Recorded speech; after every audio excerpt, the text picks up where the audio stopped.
Ik zit hier op het Brainport Industries Campus. BIC 1 heet dat nu nog. Dit is dat groene gebouw wat je ziet vanaf de A2 als je net Best voorbij bent als je vanuit het noorden komt. En als je je afvraagt, ja, wat is dat dan voor gebouw? Nou, dat gaan we vandaag laten zien, want het is veel mooier als dat je van de buitenkant af zou denken.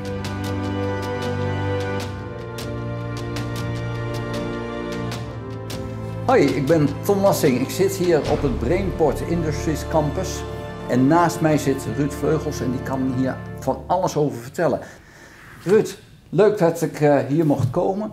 En ik ben heel benieuwd wat je allemaal ons gaat laten zien. En ja, wil je in ieder geval vertellen hoe dit is ontstaan en wat jouw rol is in het ontwikkelen van dit gebouw? In het geheel. Nou, die ontwikkeling dat gaat terug naar 2018 al inmiddels, toch alweer 6 jaar geleden. Ik ben Ruud Vleugels, verantwoordelijk voor de duurzame trajecten binnen Equins. En een van deze trajecten is de ontwikkeling van de Brainport Industries Campus. Dat hebben we samen opgepakt met de BOM, de Brabantse Ontwikkelmaatschappij. Samen zijn wij verantwoordelijk voor een BV hier en die heet BIC Utility BV. En vanuit BIC Utility BV hebben we alles ontwikkeld, de installaties die hier staan. En vanuit die BV, BIC Utility BV, leveren wij alles wat de bedrijven die hier op de campus zitten allemaal nodig hebben. Ja, want dat een van de dingen die zo belangrijk is. Jullie hebben hier gekeken naar het energieverhaal in dit gebouw en hebben daar iets gedaan wat werkelijk uniek genoemd mag worden, denk ik. Waarbij de energievraag vanuit buiten naar bijna 0 gebracht is en misschien wel 0 gaat worden, heb ik begrepen. Daar moet je me echt iets meer over vertellen. Ja, dat is zeker.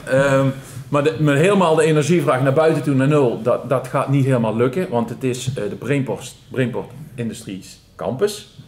Dus de naam zegt het al, hier zitten heel veel bedrijven die produceren high complexity, low value.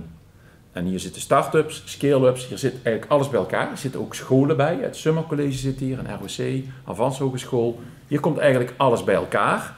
En omdat het een productieomgeving is het altijd heel lastig om dat energie nul te krijgen.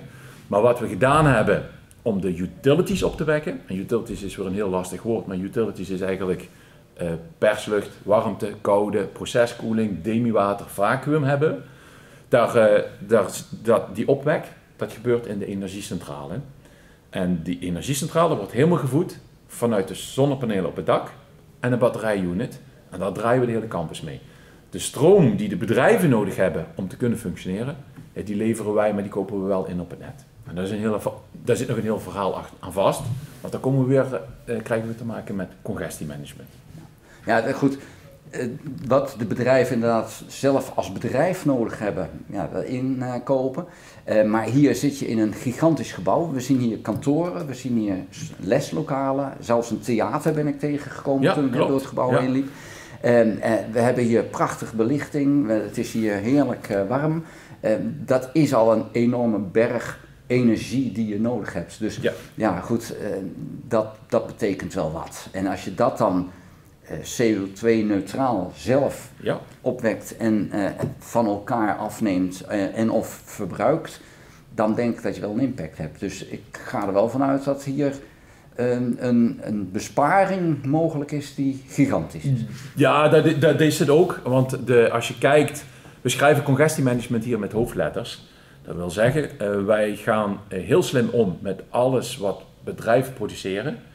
En dan zijn het niet de materialen, maar wel de rest, warmte of koude, wat bedrijven over hebben. We gaan ook slim kijken van wat hebben we nou met z'n allen nodig. Bijvoorbeeld perslucht. Als ieder bedrijf zijn eigen compressortje zou hebben staan, en we zitten hier al met 50 bedrijven op de campus.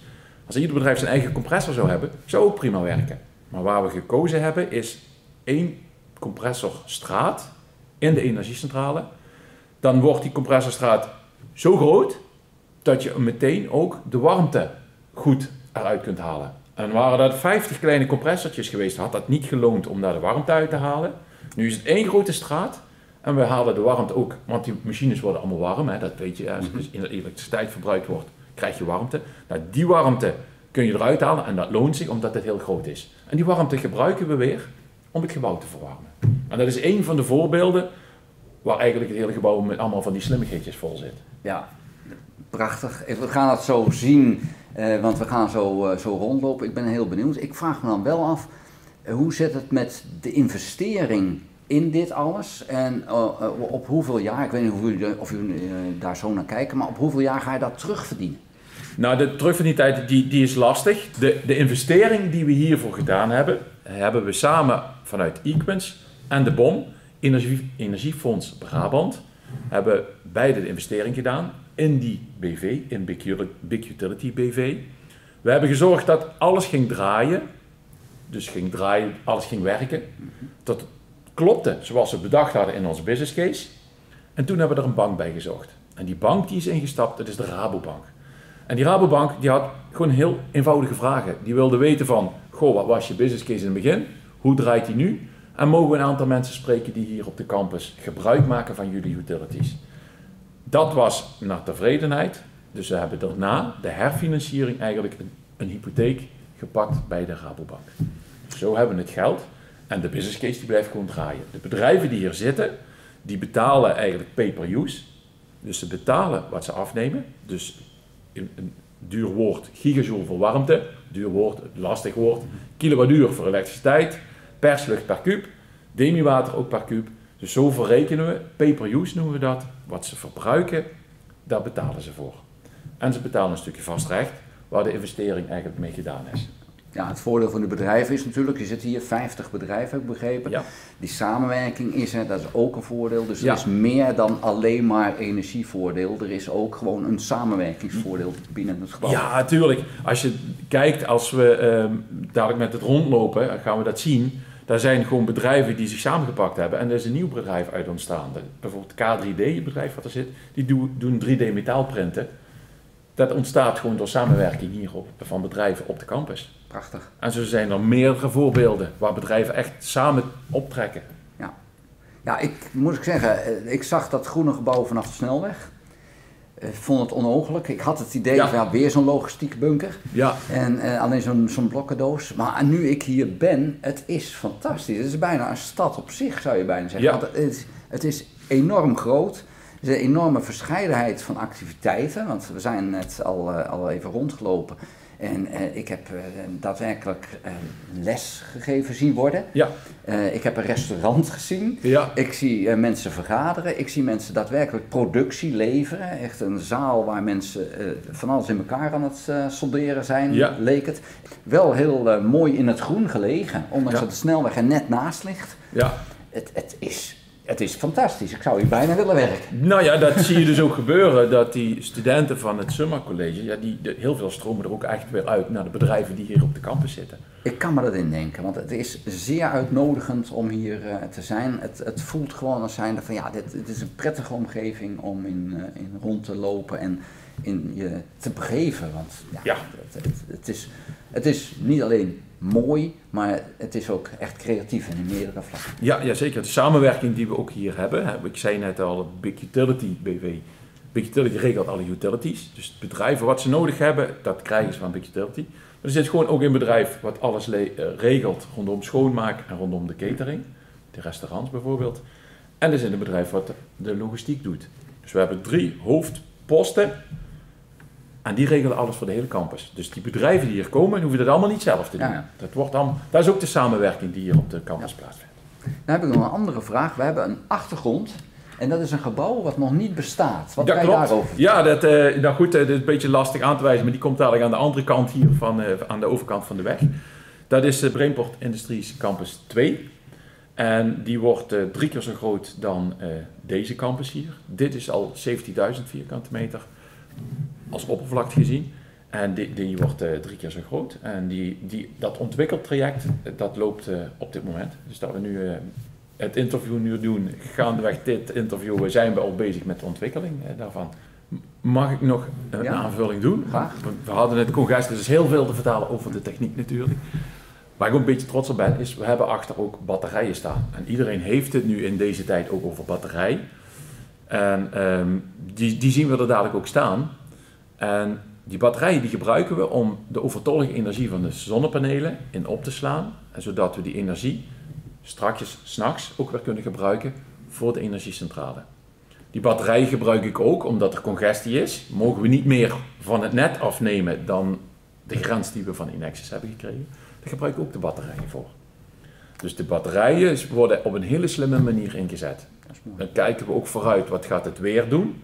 Veel zon, dan kan ik de batterij weer op een andere manier gebruiken. Weinig zon, het productieproces van de hele campus volgen we. Dus daar hebben we allemaal ook slimme algoritmes voor bedacht. Dus om te zorgen dat het allemaal zo perfect mogelijk op elkaar aansluit.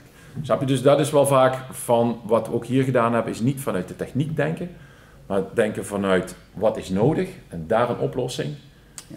En dan komt de techniek er vanzelf uit. Zijn er eventueel nog meer slimme technieken die hier in het gebouw zijn toegepast? Ja, er zit, naast de batterij zit er natuurlijk ook een WKO. Weer een afkorting. Een techniek staat vol met afkortingen vaak. Warmte-koude opslag betekent dat. En dat betekent eigenlijk dat rondom het gebouw zitten 6 boringen in de grond. Ik zeg altijd 6 gaten in de grond. En die boring, dat noemen we bronparen. Dat zijn er 3 keer 2. En een bronpaar wil zeggen dat is een warme en een koude bron. En in de zomer gebruiken we de koude bron. Daar halen we dus de energie uit de bodem om het gebouw mee te koelen. Omdat we het gebouw koelen, warmt dat water op. Dat doen we dan in een warme bron injecteren. En in de winter draaien we dat proces om. En dan halen we dat warme water uit de bron om het gebouw weer mee te verwarmen. Er zit dan nog een warmtepomp tussen. Maar dat is gewoon het gebruik maken van eigenlijk de ondergrond. En ja, misschien, je zei net van, heb je nog een slimme... Ik vergeet allemaal die dingen. Er zitten zoveel slimmigheden in. Maar we zijn wel een gastloze campus. Ja. En dan heb ik ook begrepen dat jullie een paar zonnepanelen op het dak hebben liggen. Ja, een paar. Een stuk of 6000. Okay. Ja, dus 2,7 megawatt aan vermogen hebben we op het dak liggen. Zo. Ja, dat is, en in de zomer is dat natuurlijk een enorm overschot. Want dan zou je het aan de bedrijven kunnen verkopen voor hun productie misschien zelfs zo. In de winter is het genoeg?